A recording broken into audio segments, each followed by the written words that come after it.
नमस्कार, डेली 24 भारत देख रहे हैं आप। मैं हूं आपके साथ अनीता शर्मा। शुरुआत करते हैं उत्तर देश दुनिया की बड़ी खबरों से। बिहार में विधानसभा चुनाव को लेकर हुए पहले चरण की वोटिंग में 18 जिलों की जनता ने बढ़ चढ़कर हिस्सा लिया है। पहले चरण में रिकॉर्ड तोड़ मतदान हुए हैं, यानी कि 64.69% मतदान हुआ, जो कि पिछले विधानसभा चुनाव 2020 से भी 8% अधिक है। पहले चरण में 56.1% ही मतदाताओं ने अपने मताधिकार का इस्तेमाल किया। बिहार के इतिहास में ये पहली बार है जब विधानसभा चुनाव 2025 के पहले चरण में इतनी बम्पर वोटिंग हुई है।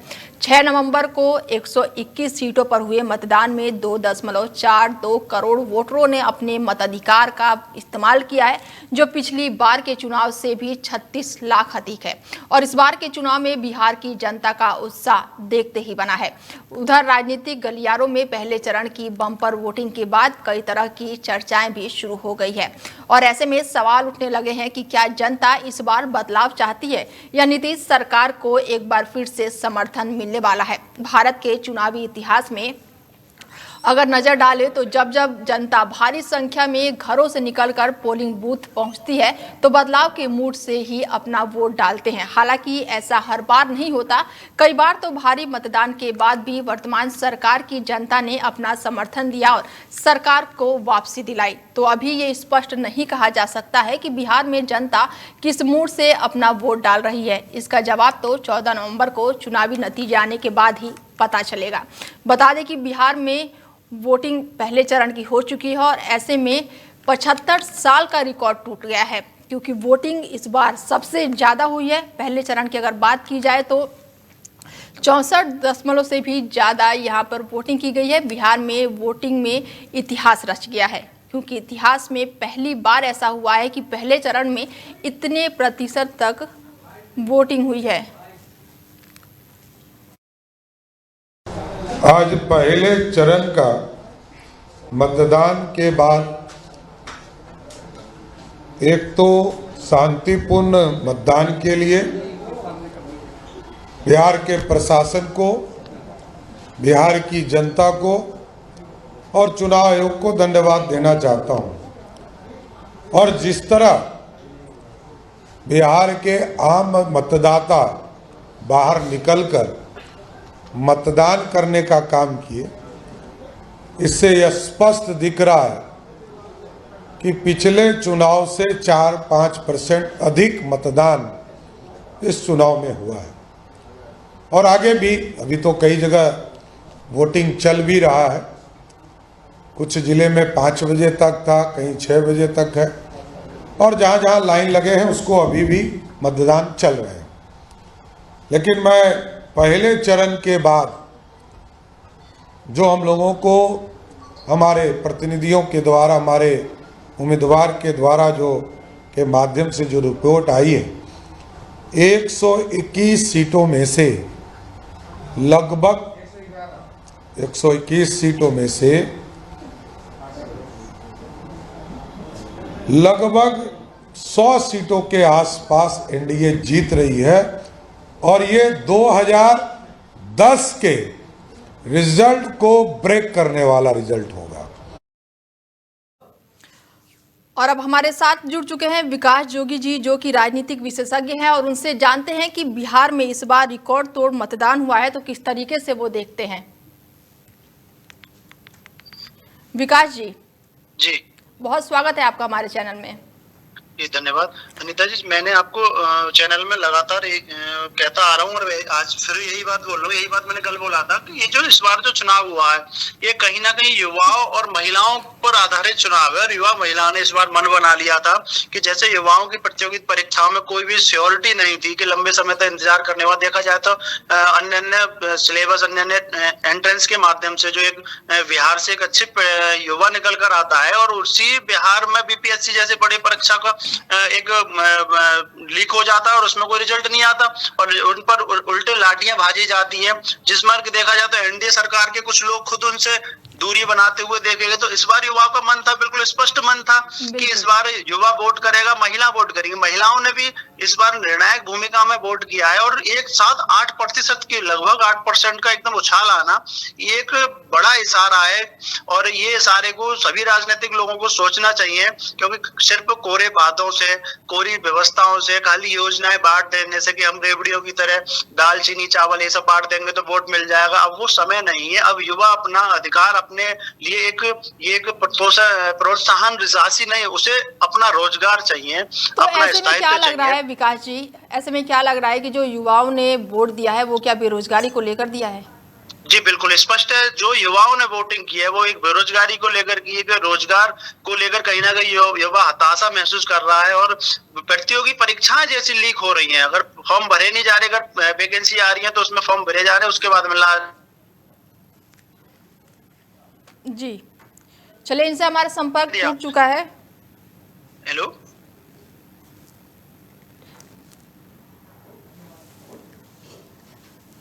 बता दें आपको कि पहले चरण की वोटिंग बिहार में हो चुकी है और ऐसे में रिकॉर्ड तोड़ मतदान हुआ है।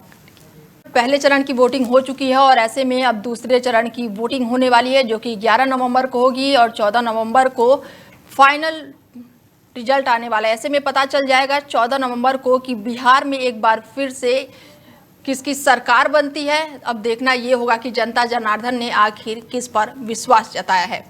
बिहार में चुनावी माहौल अपने चरम पर है। पहले चरण की वोटिंग हो चुकी है, जिसमें राज्य की 121 सीटों पर मतदान हुआ और अब सभी की निगाहें दूसरे चरण की वोटिंग पर टिकी हुई है, जो कि 11 नवंबर को होगी। और दूसरे चरण से पहले चरण का जो चरम पर है और आज बिहार की सियासी सरजमी पे दो बड़े नेताओं का आमना सामना होने जा रहा है। प्रधानमंत्री नरेंद्र मोदी और कांग्रेस नेता राहुल गांधी दोनों ही राज्य में तबातोड़ रैलियां करेंगे। कांग्रेस नेता राहुल गांधी आज कई जगह पर लोगों को संबोधित करेंगे, तो वहीं उनकी जनसभाओं में बड़ी संख्या में समर्थकों की भीड़ जुटने की उम्मीद है। तो वहीं प्रधानमंत्री नरेंद्र मोदी औरंगाबाद और भभुआ में एनडीए उम्मीदवार के समर्थकों में चुनावी जनसभाएं करेंगे। पीएम मोदी की सभाओं को लेकर भी सुरक्षा व्यवस्था के कड़े इंतजाम किए गए हैं। पहले चरण की वोटिंग के बाद अब बिहार का चुनाव नया मोड़ ले चुका है और पहले में बता दें कि एनडीए विकास और स्थिति के मुद्दे पर वोट मांग रहा है, तो वहीं महागठबंधन बेरोजगारी और महंगाई को लेकर जनता से लगातार संपर्क कर रहा है। और ऐसे में बिहार में पहले चरण की वोटिंग के बाद से दूसरे चरण का मतदान 11 नवंबर को होगा, जिसको देखते हुए लगातार सरगर्मियां तेज हो गई हैं। हमारे साथ जुड़ चुकी हैं अनामिका पासवान जी हैं, जो कि बीजेपी की से प्रवक्ता है। बहुत स्वागत है अनामिका जी। जी बहुत बहुत धन्यवाद। पहले चरण की वोटिंग हो चुकी है और दूसरे चरण के लिए रैलियां होने वाली है। आज प्रधानमंत्री नरेंद्र मोदी बिहार में तबातोड़ रैलियां करने वाले हैं। पहले चरण की अगर बात की जाए तो क्या लग रहा है? देखिए, पहले चरण को अगर देखा जाए तो जनता ने बिहार को बिहार मुक्त बिहार बनाने के लिए वोट किया है।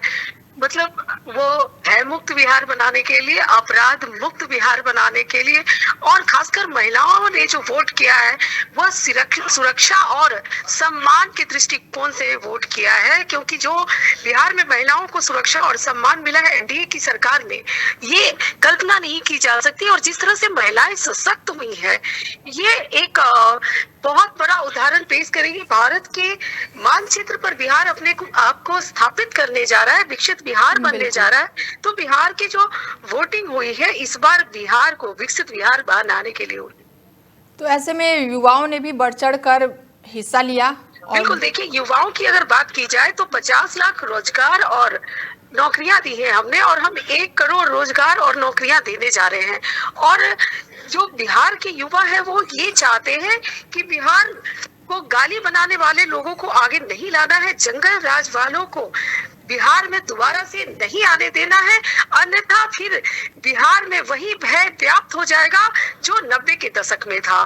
तो युवाओं ने अपने लिए वोट किया है, क्योंकि ये जो भारत है और बिहार है तो ये अलग नहीं है। तो दूसरे चरण की वोटिंग का अब इंतजार है, क्योंकि 11 नवंबर को दूसरे चरण की वोटिंग है। और फिलहाल हमसे जुड़ने के लिए बहुत बहुत धन्यवाद। हो चुकी है और ऐसे में अब सबकी निगाहें दूसरे चरण की वोटिंग पर टिकी हुई है, क्योंकि पहले चरण की वोटिंग में रिकॉर्ड तोड़ मतदान हुए हैं, जो कि 75 साल के इतिहास में एक अनोखा ही पैमाना है देखने को मिल रहा है। क्योंकि पहले चरण की वोटिंग 36 के पार गई है और इसके साथ ही अब देखना ये काफ़ी दिलचस्प होगा कि दूसरे चरण में वोटिंग। अब हमारे साथ जुड़ चुके हैं विजय कौशिक जी हैं, जो कि कांग्रेस से प्रवक्ता हैं, और उनसे जानते हैं कि पहले चरण में रिकॉर्ड तोड़ मतदान हुआ है, तो क्या लग रहा है इस बार। विजय जी, बहुत बहुत स्वागत है आपका हमारे चैनल में। जी धन्यवाद। पहले चरण की वोटिंग के बाद क्या लग रहा है? देखिए, जो हमें कार्यकर्ताओं से फीडबैक आया है उसके मुताबिक बिहार के अंदर कांग्रेस गठबंधन की सरकार बनने जा रही है, पहली बात। दूसरी बात ये है कि राहुल गांधी जी ने जो वोट चोरी का खुलासा किया है जी, और जिसको लेकर कार्यकर्ताओं को दिशा निर्देश दिए गए थे कि किसी भी तरह से वोट चोरी को रोका जाए, अगर उसमें हम सफल रहे हैं तो निश्चित तौर पर कांग्रेस की सरकार बनेगी। और अगर वोट चोरी नहीं रुक पाई है हमारे द्वारा, तो फिर उस परिस्थिति में आप समझते ही हैं कि भाजपा सरकार बनाएगी। तो ऐसे में क्या लग रहा है, दूसरे चरण की वोटिंग के लिए कितनी तैयार है महागठबंधन?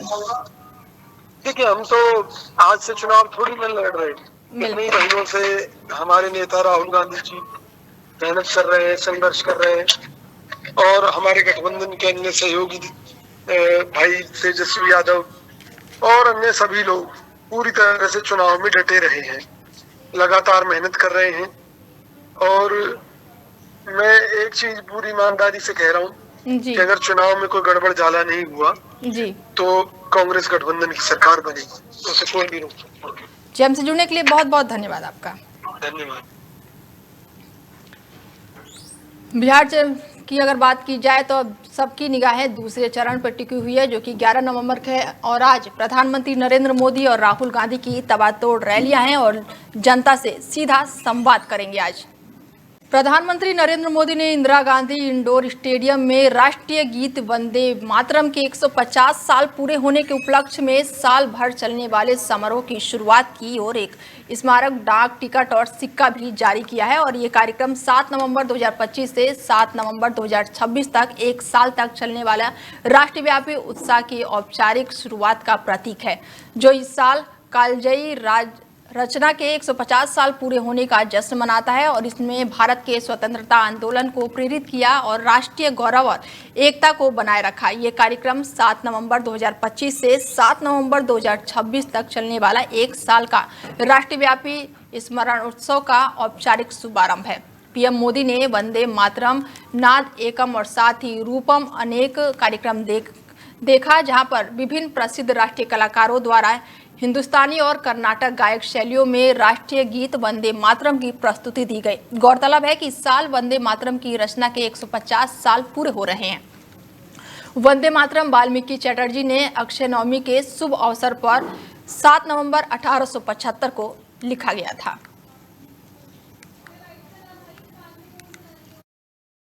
वंदे मातरम एक शब्द, एक मंत्र है, एक ऊर्जा है, एक स्वप्न है, एक संकल्प है। वंदे मातरम ये एक शब्द मां भारती की साधना है, मां भारती की आराधना है। वंदे मातरम ये एक शब्द हमें इतिहास में ले जाता है। यह हमारे आत्मविश्वास को, हमारे वर्तमान को आत्मविश्वास से भर देता है और हमारे भविष्य को ये नया हौसला देता है कि ऐसा कोई संकल्प नहीं जिसकी सिद्धि न हो सके। वंदे मातरम एक शब्द, एक मंत्र है, एक ऊर्जा है, एक स्वप्न है, एक संकल्प है। वंदे मातरम ये एक शब्द मां भारती की साधना है, मां भारती की आराधना है। वंदे महिला वर्ल्ड कप 2025 का खिताब जीतकर इतिहास रचने वाली भारतीय महिला क्रिकेट टीम की प्रधानमंत्री नरेंद्र मोदी से मुलाकात के दौरान एक भावुक और दिल को छू लेने वाला पल कैमरे में कैद हो गया। यह पल उस खिलाड़ी के लिए था जिसने चोट के कारण वर्ल्ड कप जीतने से ठीक पहले टीम से बाहर होना पड़ा था। ये प्लेयर कोई और नहीं बल्कि युवा बल्लेबाज प्रतीका रावल है। प्रतीका रावल सेमीफाइनल से ठीक पहले चोट के कारण भारतीय स्क्वाड से बाहर हो गई थी। उनकी जगह शेफाली वर्मा को टीम में शामिल किया गया था। हालांकि लीग स्टेज में प्रतीका के शानदार प्रदर्शन ने टीम को अंतिम चरणों तक पहुंचाने में अहम भूमिका निभाई थी।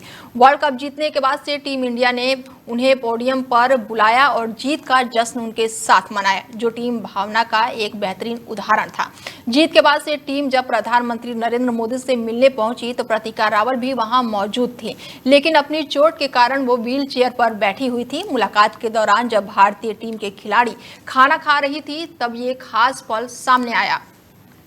चोट के कारण प्रतीका रावल कुछ नहीं खा रही थी और इतने में प्रधानमंत्री नरेंद्र मोदी खुद उनके पास पहुंचे और अपने हाथों से खाने की कुछ चीजें प्रतीका को दी। प्रतीका ने सम्मानपूर्वक खाने की चीजों को लिया। प्रधानमंत्री का ये व्यक्तिगत स्नेह और ध्यान हर किसी को भावुक कर गया है। ये वीडियो सोशल मीडिया पर तेजी से वायरल हो रहा है और लोग प्रधानमंत्री के इस मानवीय चेहरे की जमकर तारीफ कर रहे हैं। ये पल केवल एक साधारण भोजन देने का नहीं था, बल्कि ये बताता है कि देश के नेतृत्व उन खिलाड़ियों को भी सम्मान और पहचान देता है जो चोट के बावजूद देश के लिए योगदान देते हैं। प्रतीका रावल जो जीत के जश्न का हिस्सा होकर भी व्हीलचेयर पर थी, उनके लिए ये अविस्मरणीय क्षण था जिसे प्रधानमंत्री नरेंद्र मोदी ने अपने खास अंदाज से और भी यादगार बना दिया। प्रदर्शन निर्देशालय ने अनिल अंबानी यानी कि ईडी को समन भेजकर तलब किया है। उन्होंने 14 नवंबर को दिल्ली में ईडी मुख्यालय में पेश होने के लिए कहा गया है, जिसमें पहले ईडी ने अनिल अंबानी को अगुवाई वाली रिलायंस ग्रुप पर बड़ी कार्रवाई करते हुए उनकी कार्रवाई 3000 करोड़ के संपत्ति को अस्थायी रूप से अटैच किया था। इसमें से मुंबई के पाली हिल्स अंबानी परिवार का बंगला, दिल्ली का रिलायंस सेंटर और कई अन्य शहरों में संपत्ति भी शामिल है। ये एक्शन 31 अक्टूबर 2025 को पीएमएलए की धारा 5(1) के तहत ली गई थी और ईडी के मुताबिक अटैच प्रॉपर्टी को दिल्ली, नोएडा, गाजियाबाद, मुंबई, पुणे, ठाणे, हैदराबाद और चेन्नई और ईस्ट गोदावरी में है। इसमें ऑफिस, आवासीय फ्लैट और जमीन भी शामिल है और ईडी का कहना है कि रिलायंस मैन्युफैक्चर फंड के जरिए सीधे अनिल अंबानी ग्रुप में निवेश कानून सम्मान नहीं है। फिर भी म्यूचुअल फंड के पैसों की यस बैंक के माध्यम से अप्रत्यक्ष रूप से रिलायंस ग्रुप के कंपनियों में डाइवर्ट किया गया। दिल्ली एनसीआर की हवा एक बार फिर जहरीली हो गई है। 2 दिनों के मामूली सुधार के बाद आज वायु गुणवत्ता फिर से बहुत ही खराब श्रेणी में पहुंच गई है। आनंद विहार, बवाना, जहांगीरपुरी और मुंडका जैसे क्षेत्रों में AQI 350 के पार दर्ज किया गया है। प्रदूषण नियंत्रण बोर्ड के अनुसार पराली जलाने और मौसम में बदलाव के कारण हवा में विषैले कणों की मात्रा बढ़ गई है, जिससे लोगों को सांस लेने में काफी परेशानियां हो रही हैं। आनंद विहार की अगर बात की जाए तो AQI 328 दर्ज किया गया, जबकि बवाना में बढ़कर 366 पहुंच गया है। जहांगीरपुरी की अगर बात की जाए और वहीं मुंडका की भी बात की जाए तो AQI 336 दर्ज किया गया है। सोनिया विहार की अगर बात कर ली तो वहां पर 326 और पंजाबी बाग में 344 तक पहुंच गई है और स्थिति काफी गंभीर बनी हुई है। राजधानी से सटे NCR के इलाकों में भी हालात काफी खराब है। गुरुग्राम में AQI 290 पहुंच गया है तो वहीं गाजियाबाद के लोनी में 311 और नोएडा की अगर बात की जाए तो वहां पर 275 दर्ज किया गया है। इसके साथ ही अगर पर्यावरण विशेषज्ञों का कहना है कि पराली जलाने और कम हवा की वजह से प्रदूषण तत्व वायुमंडल में फंस गए हैं। वायु गुणवत्ता विशेषज्ञों के अनुसार अगले कुछ दिनों में भी प्रदूषण से राहत की संभावना कम है। लोगों को सुबह शाम बाहर निकलने से बचना और मास्क पहनने की सलाह दी गई है। अमेरिकी राष्ट्रपति डोनाल्ड ट्रंप ने गुरुवार को कहा है कि वो अगले साल भारत आ सकते हैं। उन्होंने बताया कि पीएम मोदी के साथ उनकी बातचीत बहुत अच्छी चल रही है और दोनों देशों के बीच व्यापार समझौता फिर चर्चा आगे बढ़ रही है। व्हाइट हाउस के ओवल ऑफिस में मीडिया से बातचीत में ट्रंप ने एक बार फिर प्रधानमंत्री मोदी को अपना अच्छा दोस्त बताया और इंसान बताया। ट्रंप ने कहा है कि हम बात करते रहते हैं। उन्होंने रूस में तेल की खरीद काफी कम कर दी है। पीएम मोदी ने मुझे भारत आने का न्योता दिया है और मैं वहां जाने की सोच रहा हूं। जब पत्रकारों ने उनसे पूछा कि क्या वो अगले साल भारत जाएंगे तो ट्रंप ने मुस्कुराते हुए कहा, हाँ हो सकता है। तो वहीं ट्रंप ने एक बार फिर दावा किया है कि उन्होंने भारत पाकिस्तान युद्ध को टैरिफ का डर दिखाकर रोक दिया था। उन्होंने कहा है कि 8 युद्धों में से 5-6 मैंने टैरिफ की मदद से खत्म किए हैं। भारत और पाकिस्तान युद्ध के कगार पर थे, दोनों परमाणु देश हैं और 8 विमान गिराए गए थे। मैंने कहा कि अगर तुम लड़ोगे तो मैं दोनों पर टैरिफ लगाऊंगा और 24 घंटे में मामला सुलझ गया। How is the talks with Prime Minister Modi going on the trade deal, and when do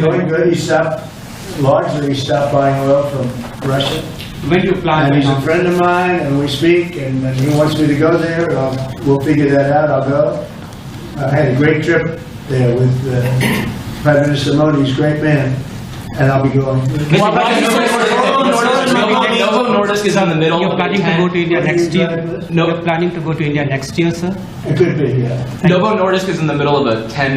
खबरों में आगे बढ़ते हैं और खबर ग्रेटर नोएडा से है, जहां पर ठंड की शुरुआत के साथ ही ग्रेटर नोएडा में आग का कहर देखने को मिल रहा है। बिसरख थाना क्षेत्र के अंतर्गत राइस चौक के पास सड़क किनारे बनी झुग्गियों में शुक्रवार देर रात अचानक से ही भीषण आग लग गई और देखते ही देखते आग ने विकराल रूप धारण कर लिया और 1 दर्जन से अधिक झुग्गियां इसकी चपेट में आ गई। आग की सूचना मिलते ही मौके पर दमकल विभाग के आधा दर्जन गाड़ियां पहुंची और कड़ी मशक्कत के बाद आग पर किसी तरह काबू पाया गया। फिलहाल किसी भी जनहानि की सूचना नहीं मिली है, लेकिन झुग्गियों में रखे सामान जलकर राख हो गए हैं। स्थानीय लोगों ने बताया कि आग इतनी तेजी से फैली कि लोगों को अपना सामान तक बाहर निकालने का मौका नहीं मिला। आग लगने के कारणों का अभी तक पता नहीं चल सका है। पुलिस और फॉरेंसिक्स टीम लगातार जांच पड़ताल में जुटी हुई है। दमकल अधिकारियों ने बताया कि प्रारंभिक जांच में शॉर्ट सर्किट या फिर ठंड से बचने के लिए जलाए गए अलाव के आग लगने की संभावना जताई जा रही है। साइबर ठगों ने एक बार फिर नई चाल से लोगों को निशाना बनाया है। नोएडा में शिक्षा विभाग की एक सेवानिवृत्त महिला अधिकारी को मनी लॉन्ड्रिंग में फंसाने का डर दिखाकर ठगों ने 31 लाख रुपए की ठगी कर ली है। ठगों ने खुद को दिल्ली पुलिस और ईडी के अधिकारी बताकर महिला को व्हाट्सएप पर फर्जी वारंट भेजा और डिजिटल अरेस्ट के नाम पर घंटों तक वीडियो कॉल पर रखा। ठगों ने महिला को विश्वास दिलाया कि उनका नाम मनी लॉन्ड्रिंग के एक गंभीर मामले में जुड़ गया है और अगर तुरंत ही जांच में सहयोग नहीं किया गया तो उनकी गिरफ्तारी हो जाएगी। भयभीत महिला ने अपनी एफडी तोड़कर अलग अलग बैंक खातों में करीब 31 लाख रुपए जमा कर दिए। बाद में जब महिला को ठगी का एहसास हुआ तो उन्होंने नोएडा साइबर क्राइम थाने में शिकायत दर्ज की। पुलिस ने मामला दर्ज कर जांच शुरू कर दी है। पुलिस अधिकारी ने नागरिकों से अपील की है कि किसी भी अज्ञात कॉल, व्हाट्सएप संदेश या फिर वीडियो कॉल पर विश्वास न करें। कोई भी सरकारी एजेंसी व्हाट्सएप या फिर ऑनलाइन माध्यम से गिरफ्तारी या फिर वारंट जारी नहीं करती है। दिल्ली से सटे हाई प्रोफाइल नोएडा के पॉश सेक्टर 108 इलाके में उस समय हड़कंप मच गया जब एक नाले में एक अज्ञात महिला का सिर और दोनों हाथ कटी हालत में शव बरामद हुए और इस सनसनीखेज घटना की सूचना मिलते ही स्थानीय पुलिस एक्शन में है। स्थानीय लोगों द्वारा शव देखे जाने की सूचना मिलते ही पुलिस मौके पर पहुंची और पुलिस को तत्काल सूचना दी गई। पुलिस टीम ने तत्काल शव को नाले से बाहर निकलवाया और कानूनी प्रक्रिया शुरू कर दी। शव को पोस्टमार्टम के लिए भेज दिया गया। पुलिस अब आशंका जता रही है कि हत्यारों ने मृतक की पहचान छिपाने के उद्देश्य से इसे क्रूरता को अंजाम दिया है। यह भी माना जा रहा है कि हत्या कहीं और की गई और शव को ठिकाने लगाने के लिए नोएडा के इस नाले में फेंका गया और इस गंभीर और सनसनीखेज मामले को देखते हुए पुलिस ने जांच के लिए विशेष टीम का गठन कर दिया है। आज दिनांक 6 नवंबर 2025 को थाना 39 के अंतर्गत सेक्टर 82 कट के पास नाले में एक अज्ञात महिला का शव प्राप्त हुआ। स्थानीय पुलिस को सूचना होने पर तत्काल ही सबको नाले से बाहर निकाला गया एवं पंचायतनामा एवं पोस्टमार्टम की कार्रवाई कराई जा रही है। शव की शिनाख्त के लिए 3 टीमों का गठन किया गया है। शव की शीघ्र शिनाख्त कर अन्य आवश्यक विधिक कार्रवाई सुनिश्चित की जाएगी। आज दिनांक 6 नवंबर 2025 को थाना 39 के अंतर्गत सेक्टर 82 कट के पास नाले में एक अज्ञात महिला का शव प्राप्त हुआ। स्थानीय पुलिस को सूचना होने पर तत्काल ही सबको नाले से बाहर निकाला गया एवं पंचायतनामा एवं पोस्टमार्टम की कार्रवाई कराई जा रही है। शव की शिनाख्त के लिए 3 टीमों का गठन किया गया है। शव की शीघ्र शिनाख्त कर अन्य आवश्यक विधिक कार्रवाई सुनिश्चित की। फिलहाल बुलेटिन में मेरे साथ इतना ही। दीजिए इजाजत। नमस्कार।